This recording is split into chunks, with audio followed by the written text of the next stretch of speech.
Hello viewers, ఈరోజైతే నేను ఒక జీవిత సత్యం చెప్పబోతున్నాను. ప్రతి అత్త తన కోడలికి చెప్పే విషయం ఏంటంటే, మా కాలంలో మా అత్తగారిని నేను ఎంత బాగా చూసుకున్నా మా అత్త నన్ను ఎప్పుడు దెప్పి పొడుస్తూనే ఉండేది.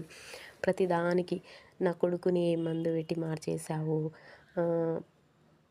పెళ్ళైన తర్వాత మొత్తం నీ మత్తులోనే ఉన్నాడు, పెళ్ళైన కొన్ని రోజులకి వేరే కాపురం పెట్టేసుకున్నారు అని చెప్పేసి అన్నీ నన్ను మస్తు టార్చర్ పెట్టేది అని చెప్పేసి అన్ని నీతులు చెప్తుంది ఇప్పుడున్న కోడలికి.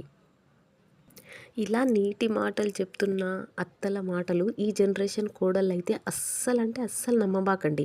ఎందుకంటే తను కోడలుగా ఉన్నప్పుడు వాళ్ళ అత్తకి ఏ విధంగా టార్చర్ చేసి, ఏ విధంగా తన అత్త నుంచి తన హస్బెండ్ని వేరు చేసి సంసారం వేరే చూసుకోవాలి, మేము సంపాదించుకోవాలనే స్వార్థంగా తను ఎంతలా ఆలోచించిందో, తను అత్తగా పొజిషన్లో ఉన్నప్పుడు తన కోడలు కూడా ఎక్కడ అలా నా కొడుకుని నా నుంచి దూరం చేస్తుందో, ఎక్కడ నా కొడుకుని నా నుంచి దూరం చేసి తను వేరే సంసారం పెట్టుకొని నన్ను పట్టించుకోకుండా ఉంటుందో, పెత్తనం ఎక్కడ వెళ్ళిపోతుందో అని అలా మాట్లాడుతూ ఉంటుంది.